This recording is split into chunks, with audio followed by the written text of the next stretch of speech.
Prabu Siliwangi adalah salah satu tokoh legendaris dalam sejarah dan mitologi Sunda. Ia dikenal sebagai raja dari kerajaan Pajajaran yang memerintah pada abad ke-15. Nama asli Prabu Siliwangi adalah Sri Baduga Maharaja. Menurut naskah-naskah kuno seperti Babat Pajajaran dan Carita Parahyangan, Prabu Siliwangi adalah putra dari Prabu Dewa Niskala. Kerajaan Pajajaran di bawah kepemimpinannya mencapai puncak kejayaan, terutama dalam hal pembangunan dan kemakmuran ekonomi. Prabu Siliwangi juga dikenal dengan kebijaksanaannya dalam memimpin dan usahanya untuk menjaga perdamaian serta mengembangkan seni dan budaya Sunda.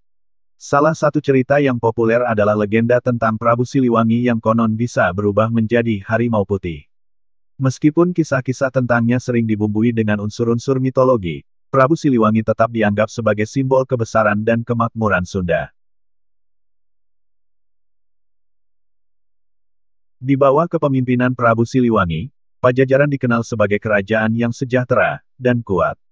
Prabu Siliwangi, atau dikenal juga dengan nama Sri Baduga Maharaja, adalah sosok yang dihormati karena kebijaksanaan dan keadilannya dalam memerintah.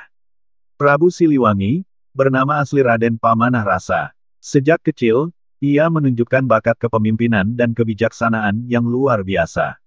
Dididik dengan ketat oleh para empu dan ahli strategi, Pamanah Rasa tumbuh menjadi pemuda yang berwawasan luas dan berjiwa besar. Ayahnya, Prabu Dewa Niskala, mengajarkannya tentang tanggung jawab dan pentingnya memimpin dengan hati nurani. Saat tiba waktunya, Raden Pamanah Rasa naik tahta menggantikan ayahnya dan mengambil nama Prabu Siliwangi sebagai gelarnya. Di bawah kepemimpinannya, Pajajaran mengalami masa kejayaan yang luar biasa. Prabu Siliwangi tidak hanya mengutamakan kekuatan militer, tetapi juga mengembangkan kebudayaan, perdagangan, dan pertanian. Ia memahami bahwa kesejahteraan rakyat adalah fondasi kekuatan kerajaan. Prabu Siliwangi juga dikenal sebagai raja yang adil dan bijaksana. Ia sering turun langsung ke tengah-tengah rakyatnya untuk mendengar keluhan dan aspirasi mereka. Keputusan-keputusan yang diambilnya selalu mempertimbangkan kepentingan rakyat banyak. Tak heran, Prabu Siliwangi dicintai dan dihormati oleh seluruh rakyat Pajajaran. Salah satu kisah yang paling terkenal tentang Prabu Siliwangi adalah ketika ia memutuskan untuk membangun ibu kota baru di Pakuan Pajajaran.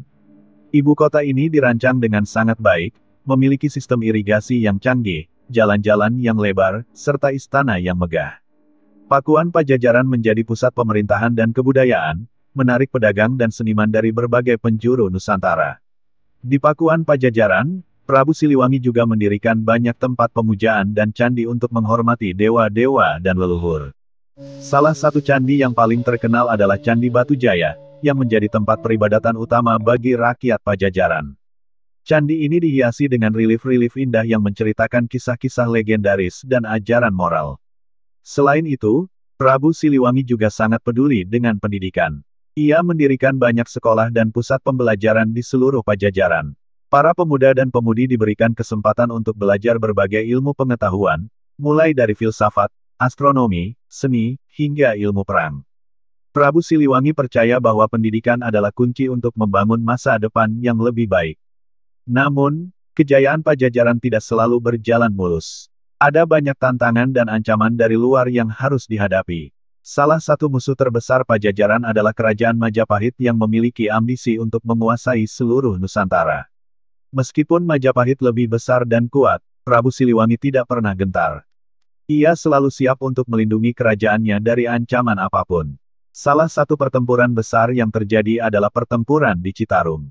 Pasukan Majapahit yang dipimpin oleh Mahapati Gajah Mada menyerang wilayah Pajajaran dengan kekuatan penuh. Namun, Prabu Siliwangi dengan strategi yang cerdik dan keberanian yang luar biasa berhasil memukul mundur pasukan Majapahit. Kemenangan ini menjadi simbol kekuatan dan ketangguhan Pajajaran di bawah kepemimpinan Prabu Siliwangi. Di tengah-tengah masa kejayaan ini, Prabu Siliwangi juga menghadapi tantangan dari dalam. Ada banyak intrik dan perebutan kekuasaan di istana yang mengancam kestabilan kerajaan. Namun, dengan kebijaksanaannya, Prabu Siliwangi selalu berhasil mengatasi setiap masalah yang muncul. Ia menunjukkan bahwa seorang pemimpin sejati tidak hanya kuat di medan perang, tetapi juga bijaksana dalam menghadapi intrik politik. Prabu Siliwangi juga dikenal sebagai raja yang sangat menghormati alam dan lingkungan. Ia mengajarkan rakyatnya untuk hidup selaras dengan alam, menjaga hutan dan sungai, serta memanfaatkan sumber daya alam dengan bijaksana. Kisah-kisah tentang kebijaksanaan dan keberanian Prabu Siliwangi terus hidup dalam cerita rakyat dan legenda-legenda Sunda. Banyak orang yang percaya bahwa Prabu Siliwangi memiliki kemampuan supranatural, seperti bisa berubah wujud menjadi macan putih. Legenda ini semakin memperkuat citra Prabu Siliwangi sebagai raja yang sakti dan dihormati. Namun, di balik semua kejayaan dan kebesaran itu, Prabu Siliwangi juga manusia biasa yang memiliki kelemahan dan kesedihan. Salah satu kisah yang menyentuh hati adalah tentang hubungan Prabu Siliwangi dengan putranya, Raden Kian Santang. Meskipun sangat mencintai putranya, Prabu Siliwangi sering merasa kesepian karena kesibukannya sebagai raja. Raden Kian Santang yang tumbuh menjadi pemuda pemberani sering kali terlibat dalam petualangan yang berbahaya, membuat Prabu Siliwangi khawatir dan merindukan kehadirannya. Ketika Prabu Siliwangi merasa usianya semakin tua, ia memutuskan untuk menyerahkan tahta kepada putranya, Raden Kian Santang. Namun, Raden Kian Santang lebih memilih untuk hidup sebagai pertapa dan meninggalkan kehidupan istana. Keputusan ini membuat Prabu Siliwangi merasa sedih dan terpukul, tetapi ia menghormati pilihan putranya dan mendoakan yang terbaik untuknya. Akhir masa pemerintahan Prabu Siliwangi ditandai dengan penyerahan tahta kepada penerus yang dipercayainya. Prabu Siliwangi kemudian memutuskan untuk menghabiskan sisa hidupnya dengan bersemedi di Gunung Gede, sebuah tempat yang dianggap suci. Di sana, ia merenung tentang perjalanan hidupnya dan memberikan nasihat kepada para pengikutnya. Kisah tentang Prabu Siliwangi berakhir dengan misteri. Beberapa legenda mengatakan bahwa Prabu Siliwangi menghilang secara gaib dan berubah menjadi macan putih yang menjaga hutan dan rakyatnya. Ada juga yang percaya bahwa roh Prabu Siliwangi masih mengawasi dan melindungi Pajajaran dari segala ancaman. Prabu Siliwangi meninggalkan warisan yang abadi bagi Pajajaran dan Tatar Sunda. Keberaniannya, kebijaksanaannya, dan kecintaannya terhadap rakyatnya menjadi teladan bagi generasi-generasi berikutnya. Kisah tentang Prabu Siliwangi terus diceritakan dari mulut ke mulut, menjadi bagian tak terpisahkan dari budaya dan sejarah Sunda. Hari ini, meskipun kerajaan Pajajaran sudah lama runtuh, semangat dan nilai-nilai yang diajarkan oleh Prabu Siliwangi masih hidup dalam hati masyarakat Sunda. Monumen dan peninggalan sejarah yang ada menjadi saksi bisu kejayaan masa lalu, mengingatkan kita akan kebesaran seorang raja yang pernah memimpin dengan hati nurani dan kebijaksanaan. Begitulah kisah Prabu Siliwangi, raja legendaris yang namanya akan selalu dikenang dalam sejarah dan legenda. Sebuah kisah tentang kebijaksanaan, keberanian, dan cinta kepada rakyat, yang menjadi inspirasi bagi kita semua. Prabu Siliwangi, mangkat pada tanggal 31 Desember tahun 1521. Tahun tersebut, didasarkan pada tahun penobatan Prabu Surawisesa sebagai Raja Pajajaran pengganti ayahnya dan juga didukung oleh prasasti Batu Tulis Bogor, yang mengabarkan tentang peringatan hari kematian Prabu Siliwangi oleh anaknya Prabu Surawisesa.